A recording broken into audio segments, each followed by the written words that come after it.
Hi there people, welcome to the video. Today I'll be doing the Curse of the Onibaba story mission. I'll do it on Nightmare and solo, so you can basically apply these tips to any difficulty.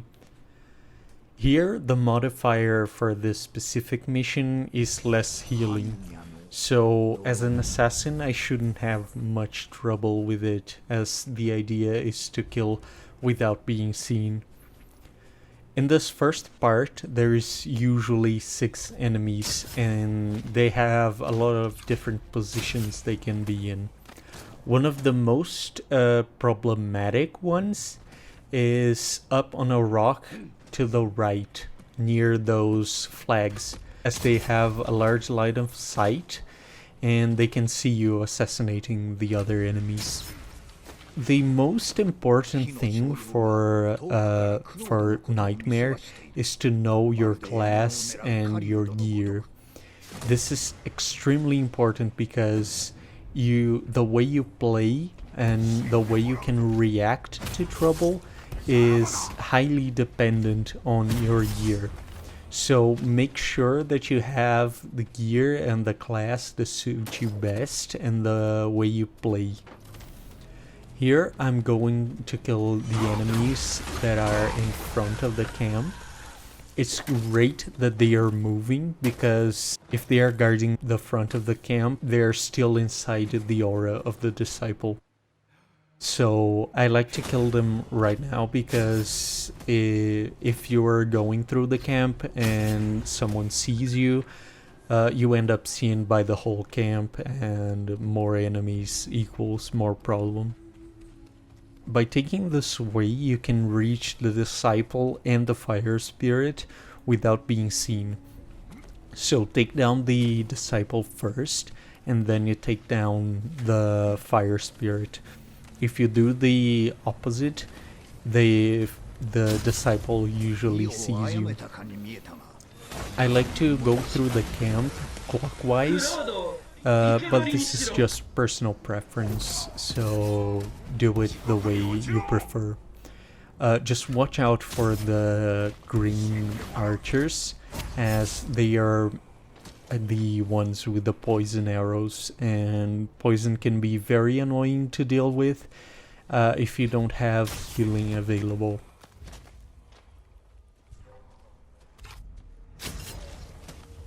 These enemies I'm reaching right now have a very weird path, as you can see, because of the way they go is very narrow. If you have some big enemies, they have some weird movement, so just be mindful of that if you're going for stealth. The scroll is on that burnt building, and try to pick it up before you speak to the monk, as you can't interact with objects while you are speaking during a conversation, but you can still pick up ammo and heal.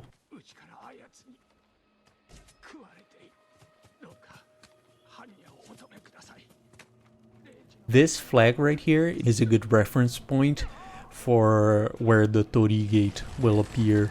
So if you're speedrunning, and most likely if you're doing co-op, they will be trying to speedrun, this is a nice tip for you to reach the Tori gate fast.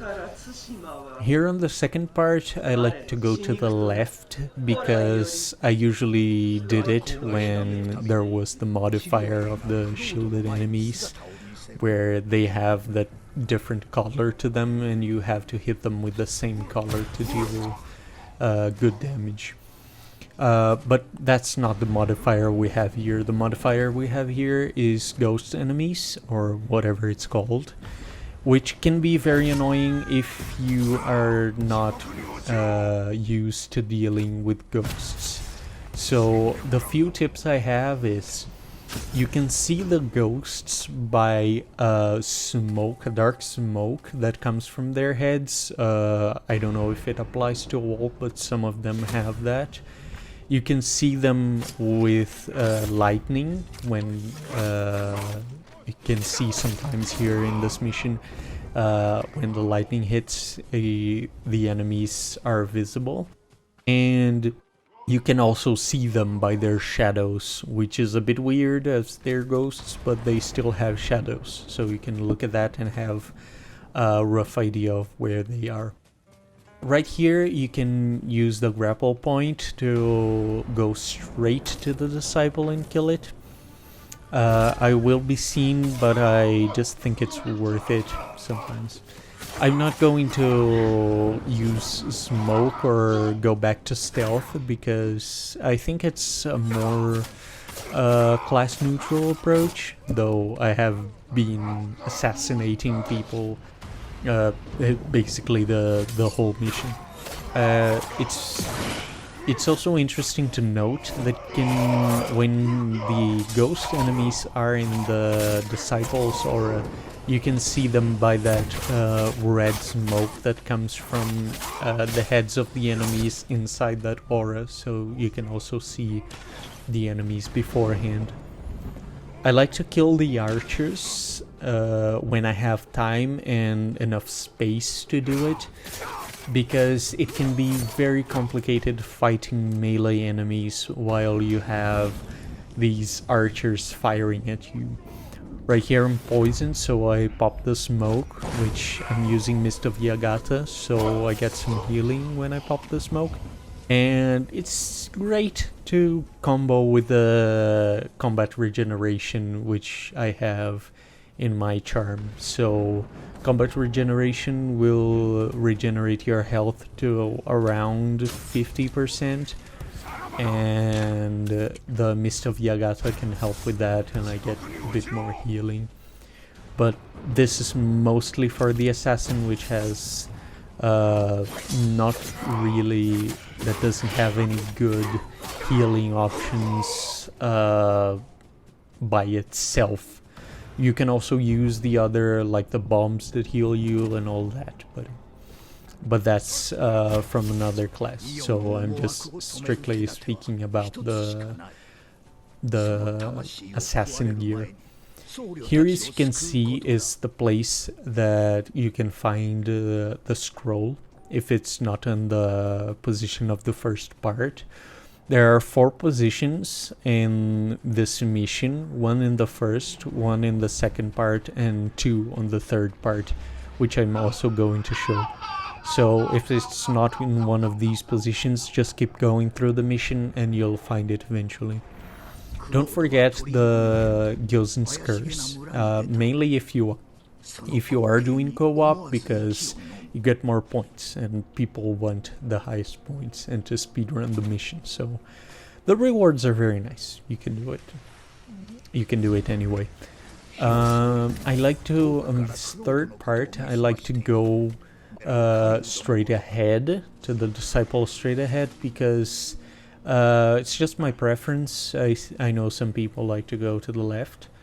You can go through this ledge and kill the disciple. It's the enemy that is trying to cut down the tree is not gonna be able to see you, which is very weird because it kind of looks like it would. But anyway, you can then come to this enemy and kill him through the shoji, and the enemy inside won't see him being killed, which again is a bit weird, but these two are great tips if you're doing the mission stealthily.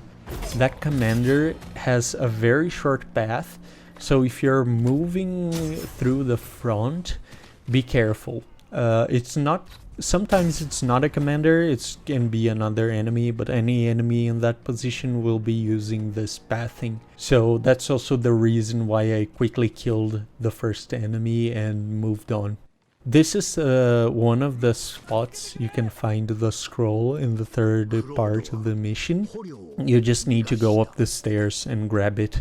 As the scroll shines, you can usually see it before you go up, so just see if there's anything shining, and if it's not, you don't even need to go up the stairs, the ladder. Here is probably the most difficult of the third part, because the disciple is surrounded by a lot of enemies. There are four enemies that usually surround him. They move away, but they usually move away at different times. So if you want to kill the disciple when it's alone, it can take a bit of time, or maybe you can be lucky and it's actually just straight away. Anyway, try to kill it when there are a few enemies around.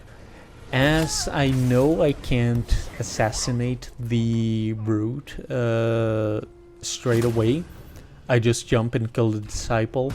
Then I pop my invisibility so I can use my blowgun and reduce the enemy's health a bit. As you can see, you can manipulate the enemy's positioning by letting them see you just enough to get this yellow arrow, and they will go to your last known position.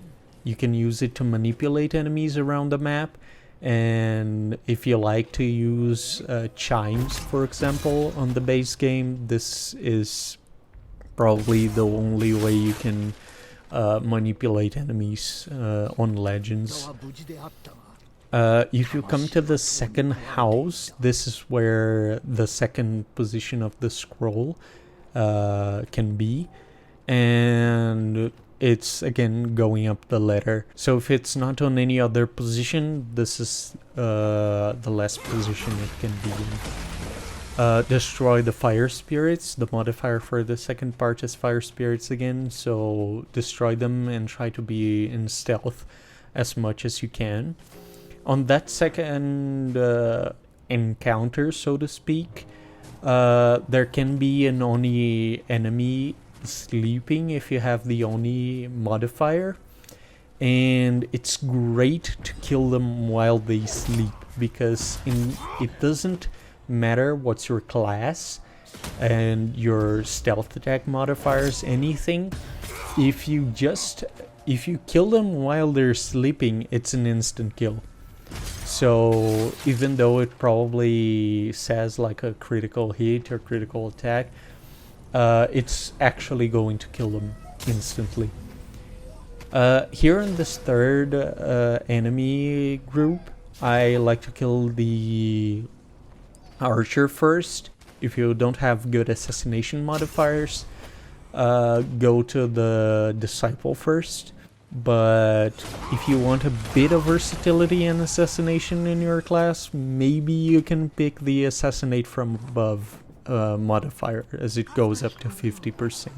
I like to kill the dogs with my blowgun. I have Deadly Nightshade, so my poison deals damage. And don't forget to grab the Oni treasure. The Oni treasure here, it has one purple Oni with a Guandao, which is like the spear looking thing, and a few dogs. So that's it. Thank you very much for watching. As you can see, it's a good way for solo players that are trying to level up the key to grab some 110 key gear. I'll show the stats of the mission soon. Please leave a comment if you have any questions. I always answer the comments when I get the notification at least. And leave a like if you liked it. Thank you very much.